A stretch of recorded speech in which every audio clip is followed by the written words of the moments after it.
My earliest memory is riding in my grandfather's boat, arm over the side, hand in the spray.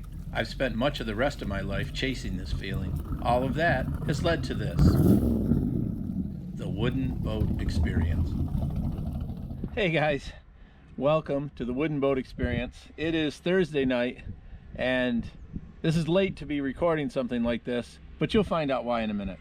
Before I forget, I want to thank Darren for sending the stuff through Amazon that he did through the wish list. Awesome, Darren. Thank you very much.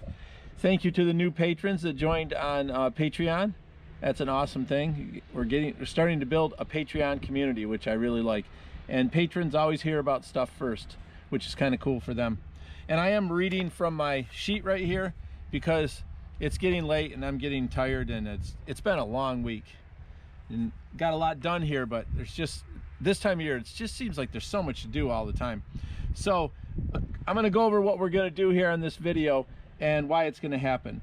So what did I do this week? That's what we're going to go over on this video. And this video is going to be short because originally my plan was episode 41 was going to be a retrospective or a review of all 40 episodes that went up to last week. And that sounded great to me, and then I got into it and I realized, wow, this is a lot of work, good work. Like, you go back through it and you don't want to miss anything, and it's taking way longer than I thought. So it's not reasonable for me to try to get it done for tomorrow. It just doesn't make sense, and I don't want to do a bad job on it. So today's going to be a short video. When you're watching this, it's Friday, so it's going to be a short video today. And despite what I said last week, this is not going to be the last video for season 1. Next week's review, and it's not going to be next Friday, it's going to happen sometime next week. I don't know what day it's going to get done because it's really hard for me to judge how long it's going to take. So today, I'm running on here. So today we're going to go over the fact that I got the tech figured out to go live on YouTube. So we're getting very close to that. So that's what we're going to do in July for the rest of the time after this video and the review, which is coming sometime next week. This week was awesome because I got some boat rides in the evenings mostly, but we did get some skiing in as well before it got real windy here for the last couple of days. That was good because it was so hot. Spent a few days driving the tour boat this week, which was nice to get back to that, kind of getting back to work on the river, and including one really windy day, which you can see here behind me somewhere. I'm going to put a little thing up there on the screen. So next week you're going to get the review, and that's going to be the end of season 1, the official end of season 1. The going live doesn't really count as part of the season, although you can watch those later on. When I come back at the end of July, we're going to start with season 2. That's going to be the beginning of season 2. It seems like a good time to do it right now. Excuse me for reading off here and making sure I don't forget anything. So the patrons are going to see the review first. They get it a day ahead of time. It's always a cool thing for the patrons to get something like that. You're going to be able to find out when I'm going live through either a YouTube post, which everybody can see if you're a subscriber. You automatically will get that if you're a subscriber, and you may see it anyway. I'm not exactly sure how that works. You can go on Facebook, so if you friend me, Scott.ouderkirk on Facebook, I'm sure you'll see that when I put that up, and I'm going to let you know ahead of time. And then my Instagram is Glass Sketcher, which I'm going to put on the screen here so you can see that, and I'll have it on Instagram ahead of time as well. And I think that's pretty much it. So the rest of this video is going to be what I got done on this St Lawrence Skiff. I get down here, and what do I see? A paintbrush hair in the paint. I hate it when I forget about a paintbrush hair. You gotta have a couple little dents and dings and different problems. That thing is sticking right to it with static. So this is going in the next couple days, and I can't wait to get rowing around Chippewa Bay.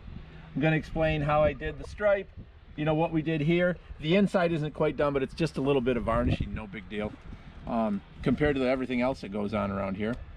So thank you everybody for everything you do, sharing, commenting, just watching my videos, you know, telling other people about them. sending me something through the Amazon wish list or sending me a letter. I still love getting letters, and if you send me a letter in the snail mail, you're gonna get a letter back. So always think about that. I like getting pictures of people's boats. I put them up on the transom, as you've seen before, and we will be getting back into the boat shed. And I am right out here in front of the boat shed. You can see it right there. Soon we'll be back in there. I did get a shade cloth, which isn't up yet, but that's going up soon as well.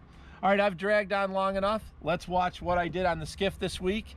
And it's a short video, like I said, but wait till you see the review next week. It's really cool to look back. And I don't think some of you have seen the beginning. Maybe you have. So you can look forward to that. Thanks again for being part of the wooden boat experience. Let's get on with it.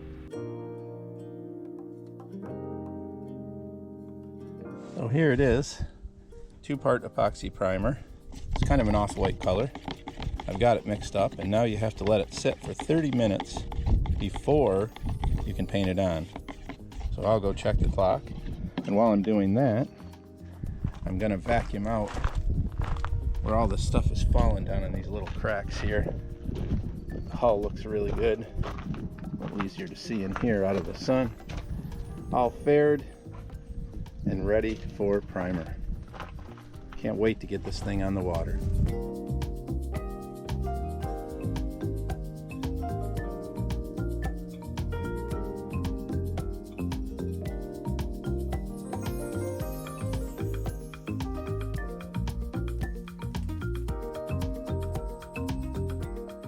One coat of primer on there.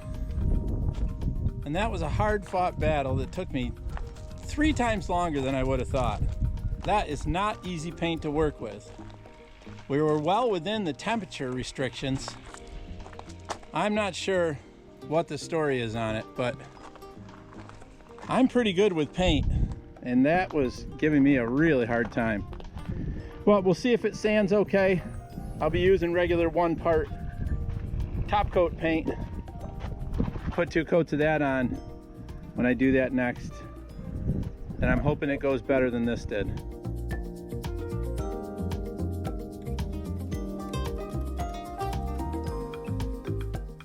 Well, as much as I hated how this paint went on, I love how it sands.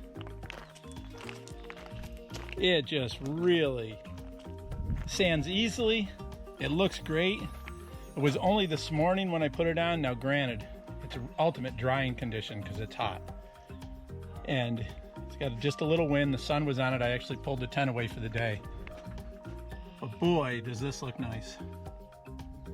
And it was a pain in the you-know-what to put on there.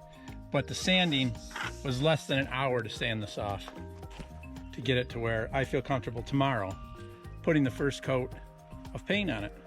Topside paint, going with white. It's a little off-white right now. And I'm not sure if I'm gonna put bottom paint on it or not. I may not. It's such a small amount in the water and pretty easy to scrub.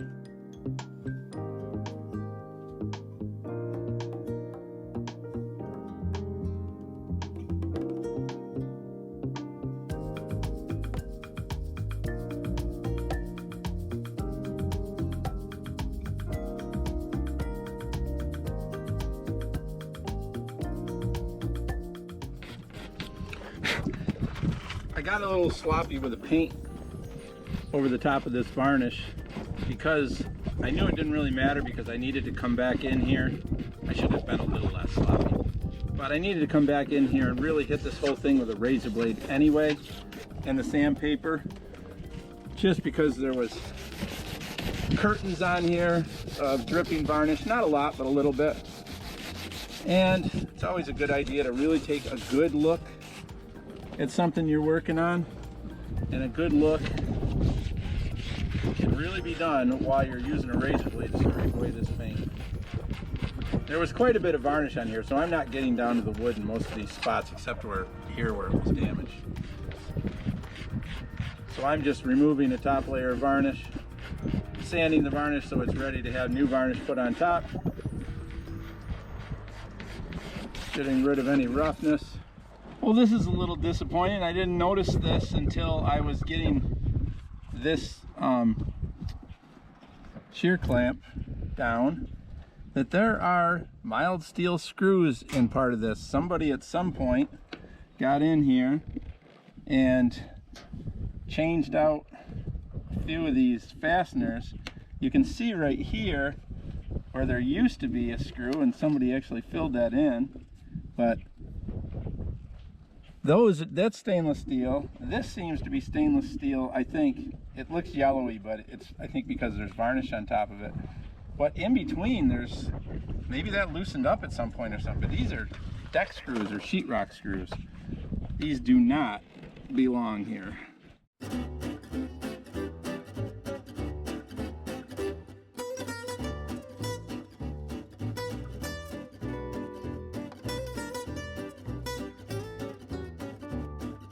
I'm getting ready to mark the water line on this skiff, and I'm going to use this laser, but it's not strong enough to work when it's still light out.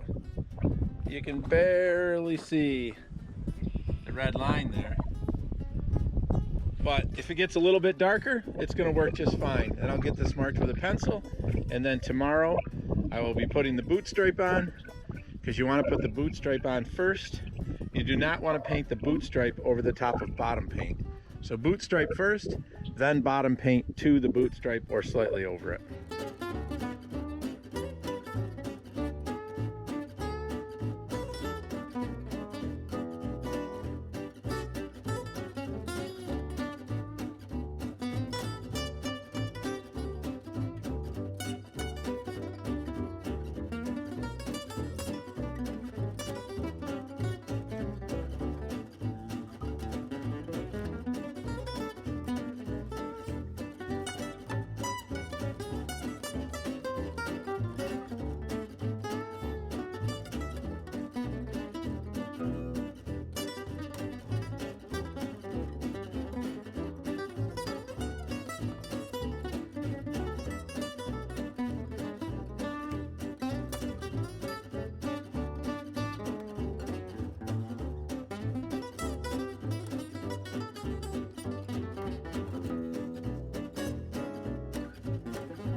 It is so weird how this stripe is so misshapen when you look at it, and skinny at this end from this angle.